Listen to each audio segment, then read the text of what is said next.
Hey, what's going on, guys? Welcome back, everyone. I'm Johnny with Safety Upgrade Corp. In our last class, we learned why OSHA exists. Today, we're gonna answer the next question. Now, before we go into the question, quick disclaimer, guys. Remember, I'm not an attorney. I'm not a federal or state agent. So all this is for educational purpose. I've been doing this over 10 years. I have my CSM. I have so many different certifications under my belt. I'm doing this because I'm passionate about safety and I want to make sure that I give this back to you guys as educational purposes. So the question, now going back to the question is, how do we actually protect workers? Now, believe it or not, guys, a lot of business, a lot of industries, their response is, the answer begins with PPE. What is PPE? Personal protection equipment. But believe it or not, guys, PPE is actually not the first line of defense. It is the last. So let's get started. So before I explain to you guys why is it the last, I want you guys to imagine this. Imagine walking into a workplace.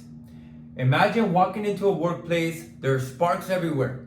There's sparks everywhere, they're flying everywhere. There's forklifts driving up and down. There's traffic everywhere. They're moving everywhere. They're transporting equipment everywhere. Someone is welding. Someone is working on grinding metal. And I don't know, someone is handling chemicals. Sanitation crews handling chemicals. Now imagine everybody in that workplace. You have all these different hazards. You have all these different scenarios happening. And everybody's wearing flip-flops. Flip-flops. No eye protection.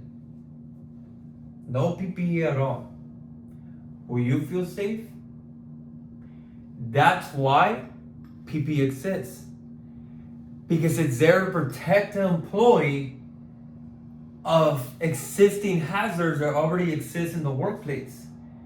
So you don't want to walk into a workplace and look at all these different scenarios and hazards and not have the right PPE.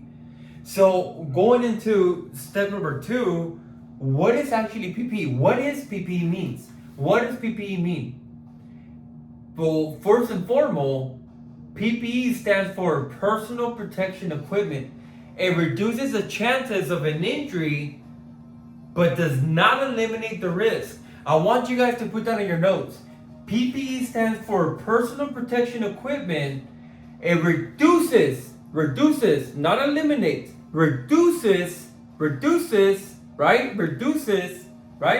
Reduces the chances of an injury, but does not eliminate the risk. Does not eliminate the risk. So I want you guys to remember that. That means there's still a risk. Like going back to the scenario, there's sparks everywhere, there's forklifts moving around.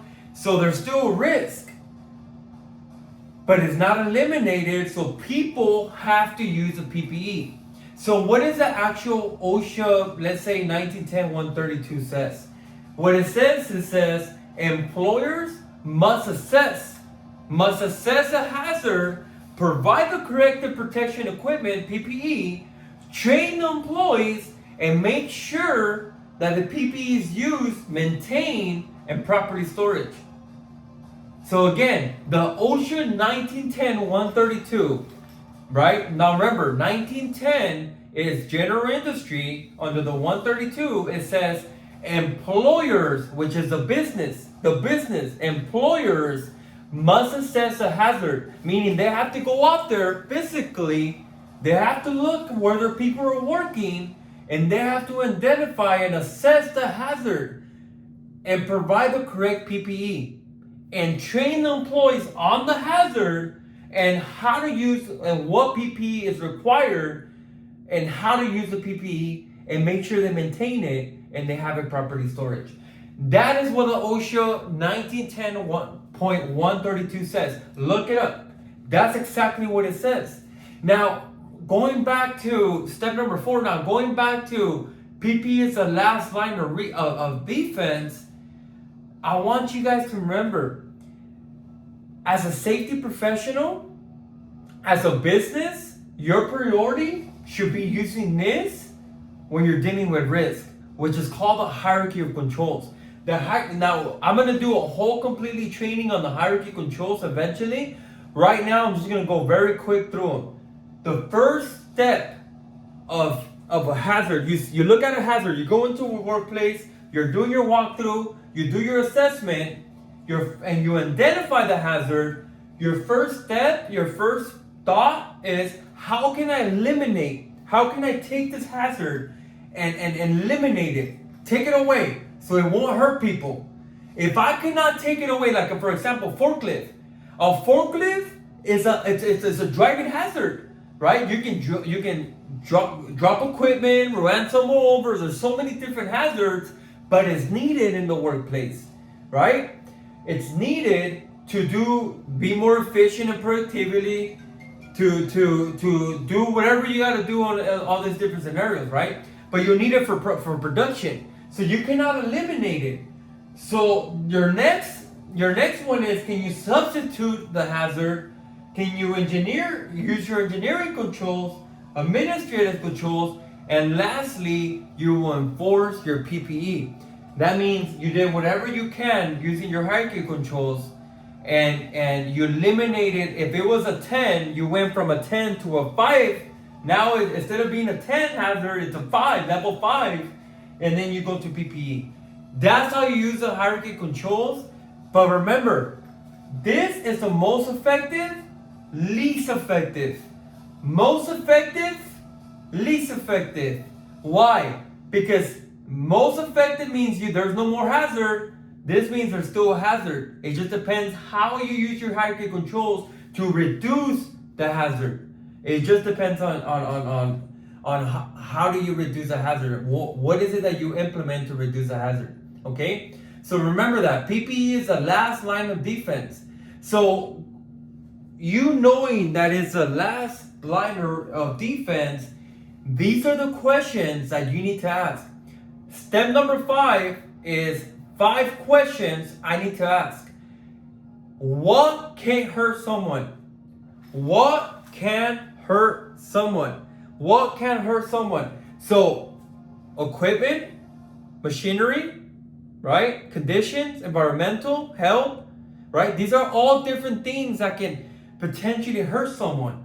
Once you identify what can hurt someone, who can get hurt, right? Because remember, if it's your business, if it's your company, it doesn't matter if it's your employee, temp agency, contractors, vendors, visitors. If they get hurt in your company, in your workplace, you're liable for it.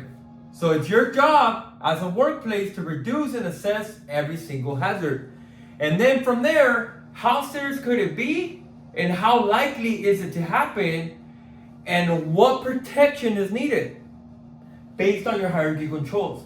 Those are the 5 questions. Again, what can hurt someone? Who can get hurt? How serious could it be? How likely is it? And what protection do I need? Those are the 5 questions that you need to ask yourself. All right? Real quick, imagine this. If an employee, it takes a quick second, guys. That's why PPE is required, because the hazard is there. As simple as this: an employee skips safety glasses for just 10 seconds. And that's a lot, because an incident can happen in a second. But let's just say they skipped 10 seconds. They didn't have safety glasses for 10 seconds. A flying metal strikes them in their eye. One simple shortcut, simple 10 seconds, that metal gets in the eye, the employee loses the eyesight. One shortcut can change a life. Remember, our goal is for you guys to go home every single day safe and protected, and go back to your families. But in order for that to happen, you need to realize the importance of just wearing safety glasses. That's how important it is. Remember, guys, the supervisor's responsibility is just to inspect the PPE, replace the damaged equipment, coach the employees, and lead by example. Lead by example. That's very important. If you guys see a supervisor without PPE, don't hesitate to call them out on it. They have to lead by example. Their job is to inspect the PPE, replace the damaged equipment, coach employees, but also lead by example. How are you going to go and tell an employee to wear your safety glasses when you don't wear them? Guys, supervisors, anybody in the workplace, even myself, are required to wear your PPE because the hazard is there. Unless you have some superpowers that I don't know of, right? You have to wear your PPE. You have to wear your PPE. Guys, how do you teach this to employees? How do you teach?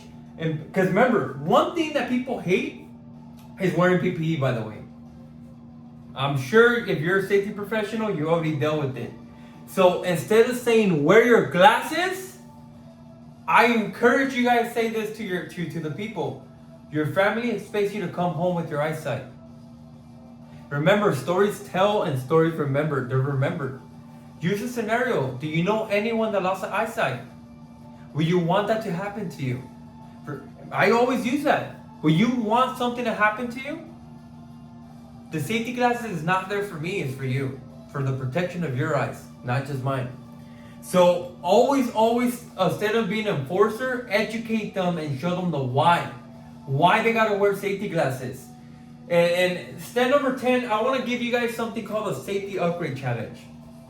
The safety upgrade challenge tomorrow, I want you guys to find one hazard and ask if it can be eliminated, engineered out, or controlled before depending on PPE. I challenge you guys to go out there and find a hazard and say, do you really need PPE? Can you eliminate the hazard instead of going into PPE? And let me know, message me. I would love to know what it is. But other than that, guys, remember this. PPE supports a safe workplace. It does not replace, it does not replace good safety systems. PPE supports a safety or safe workplace. It does not replace a good safety system. Remember that. PPE supports a safe workplace. It does not replace a good safety system. I want you guys to remember that. So other than that, guys, that's pretty much it. Very simple. Thank you very much for watching. If you're learning with Safety Upgrade Academy, and if it did help you, make sure you share it with someone who wants, and other than that, sharing it with someone who wants to keep and keep people safe. Our goal is to save a life, save a live. We want to continue to upgrade our standard and protecting what matters. Have a good day, guys. Thank you for watching.